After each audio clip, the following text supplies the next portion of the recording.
श्री रामाष्टोत्तरशतनामावली। ॐ श्रीरामाय नमः। ॐ श्रीरामभद्राय नमः। ॐ श्रीरामचन्द्राय नमः। ॐ शाश्वताय नमः। ॐ राजीवलोचनाय नमः। ॐ श्रीमते नमः। ॐ श्रीराघवेन्द्राय नमः। ॐ रघुपुङ्गवाय नमः।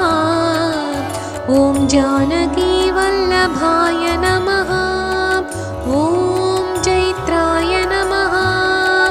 ॐ चितामित्राय नमः। ॐ जनार्दनाय नमः। ॐ विश्वामित्रप्रियाय नमः। ॐ दाताय नमः। ॐ शरणत्राणतत्पराय नमः। ॐ वालीप्रमथनाय नमः। ॐ वाग्मिने नमः। ॐ सत्यवाचे नमः। ॐ सत्यविक्रमाय नमः। ॐ सत्यव्रताय नमः। ॐ व्रतधराय नमः। ॐ सदानुमदाश्रिताय नमः। ॐ कोसलेयाय नमः। ॐ करध्वंसिने नमः। ॐ विराधवदपण्डिताय नमः। ॐ विभीषणपरित्रात्रे नमः। हरकोदण्डखण्डनाय नमः। ॐ सप्तताळप्रपेत्रे नमः। ॐ दशग्रीवशिरोहराय नमः। ॐ जामदग्न्यमहादर्पदलनाय नमः। ॐ ताडकान्तकाय नमः। ॐ वेदान्तसाराय नमः।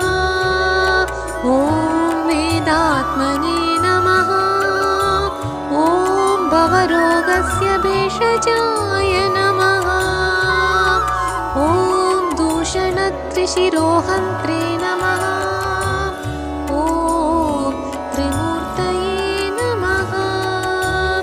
ॐ त्रिगुणात्मकाय नमः। ॐ त्रिविक्रमाय नमः। ॐ त्रिलोकात्मने नमः। ॐ पुण्यचारित्रकीर्तनाय नमः।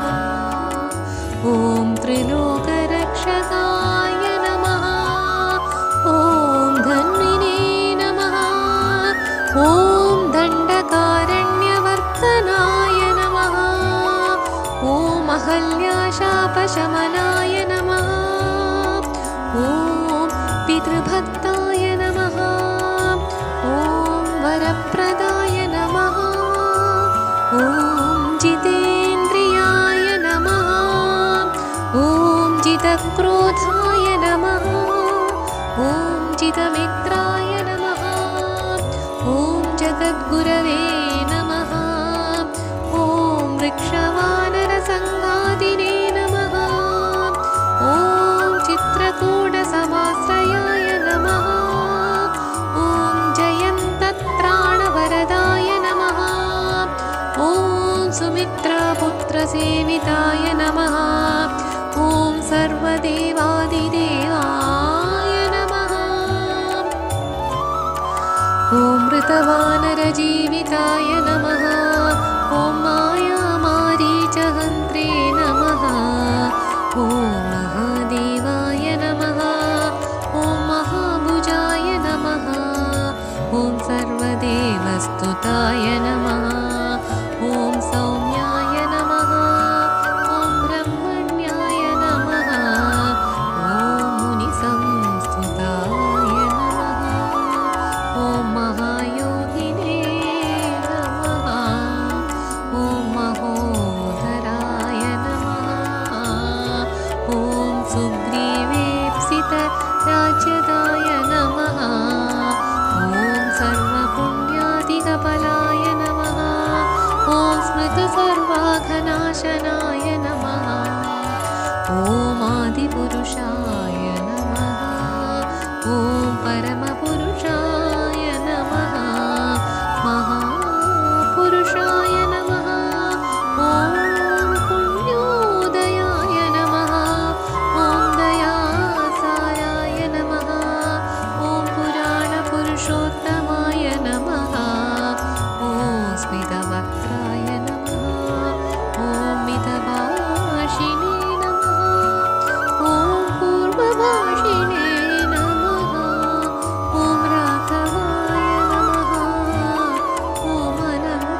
सर्वविघ्नविनाशये नमः सर्वतीर्थमयाय नमः ॐ हरये नमः ॐ श्यामाङ्गाय नमः ॐ सुन्दराय नमः ॐ शूराय नमः ॐ पीतवाससे नमः ॐ धनुर्धराय नमः ॐ सर्वयज्ञाधिपाय नमः ॐ यज्वने नमः ॐ जरामरणवर्जिताय नमः ॐ शिवलिङ्गप्रतिष्ठात्रे नमः सर्वगुणवर्जिताय नमः ॐ परमात्मने नमः ॐ परस्मै ब्रह्मणे नमः ॐ सच्चिदानन्दविग्रहाय नमः ॐ परस्मै ज्योतिषे नमः ॐ परस्मै धाम्ने नमः ॐ पराकाशाय नमः ॐ परात्पराय नमः ॐ परेशाय नमः ॐ पारगाय नमः ॐ पाराय नमः ॐ सर्वदेवात्मकाय नमः ॐ पराय नमः इति श्री रामाष्टोत्तरशतनाम